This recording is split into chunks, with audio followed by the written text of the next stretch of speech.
get the name straight. Kevin, age 21, the oldest, the extrovert.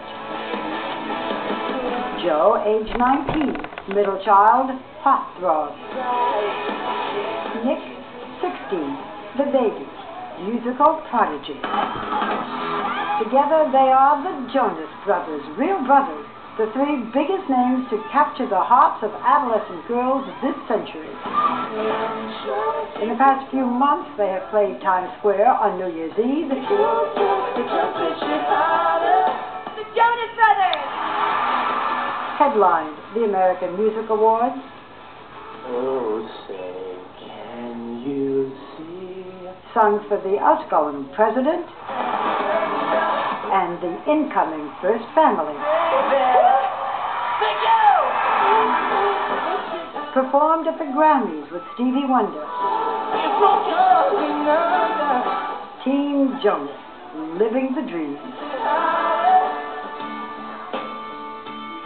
The Jonas family originally settled in Dallas, where Kevin Sr. preached the gospel and Mom Denise taught sign language.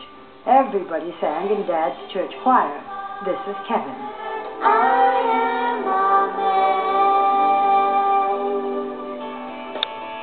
A move to New Jersey put Manhattan a short bus ride away. Nick found his way to Broadway in Les Miserables. Joe sang opera in La Bohème, and all three, including Kevin, did commercials. He talks like crazy. They picked up instruments, started playing together.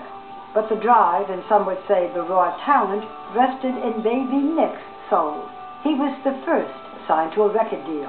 He was also the first to see his record flop. Then a producer at Columbia heard the boys perform together and signed them to a deal. This time they got to experience failure together. With no money coming in, they found an audience on the internet and got the attention of Disney's Hollywood Records. It's Hannah Montana. Which led to their big break, appearing on Hannah Montana, and then going on tour with its star, Miley Cyrus.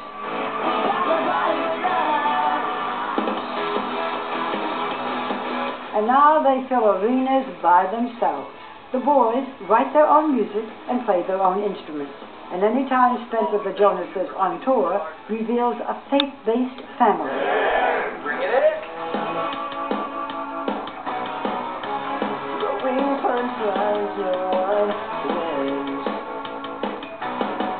Although the boys have been linked with Miley Cyrus, Taylor Swift, and others, they wear purity rings that signal no sex until marriage.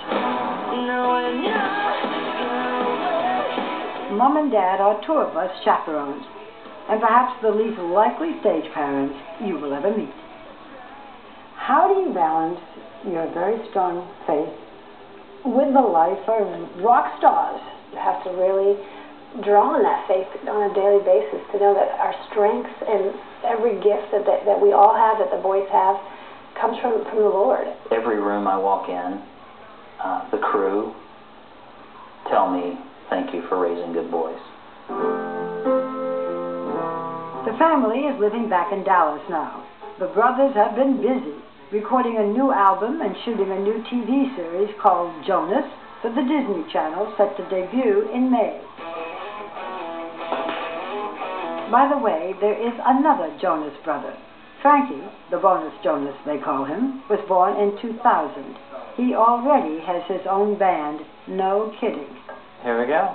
We went to a local theater to see evidence that they are about to become movie stars.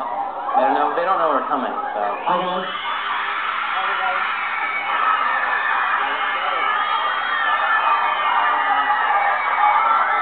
Their new film, Jonas Brothers, the 3D concert experience, opens on Friday. Okay, here we go.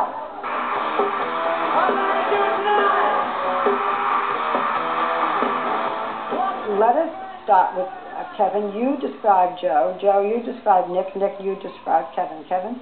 Okay, so I'm describing Joe. He's, a great front man of the band. It really, each one of us, I think, has our role, but I think for Joe, he really stands out and has that Mick Jagger-esque feel to him. Huh. Well, listen, Mick Jagger, okay. You describe Nick. Nick, he's definitely the president. I mean, he's the leader type in the band for sure. Why? He's the youngest. I know, exactly. People always think he's the one that we pick on, but he is wise for his age. Okay, Mr. President, you describe Kevin.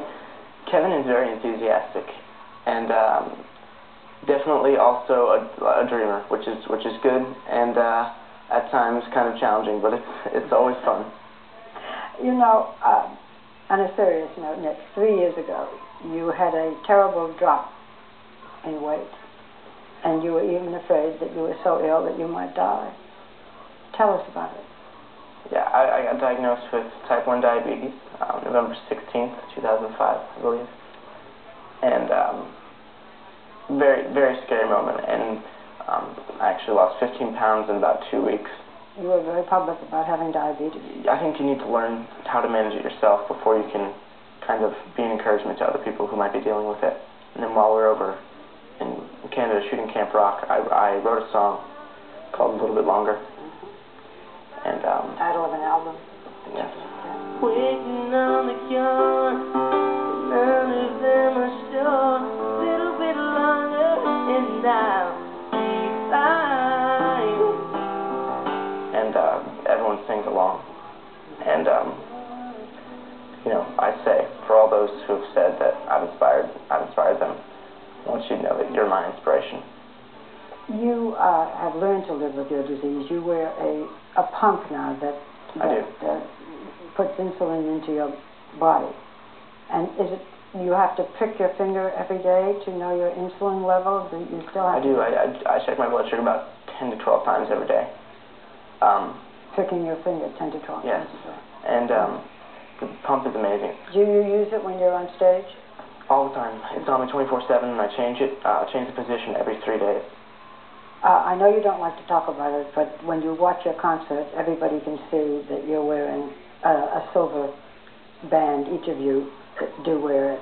It signifies your values. Can you tell us what symbolically wearing the so-called purity ring means?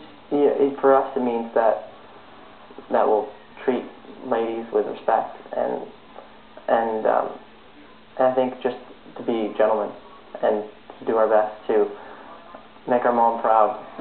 You know, when you see these young girls, and some of them aren't that young, I don't know, how do you resist temptation? I mean, there they all are for each of you. And each of them has a favorite. Isn't it hard? Of course. It's hard doing that, for sure. I think what we do is we do have such a family base, you know. We end up going back on the tour bus or the plane with Mom every night. Okay, so now I have to ask the dreaded question. Bear with me. Uh-oh. Okay, so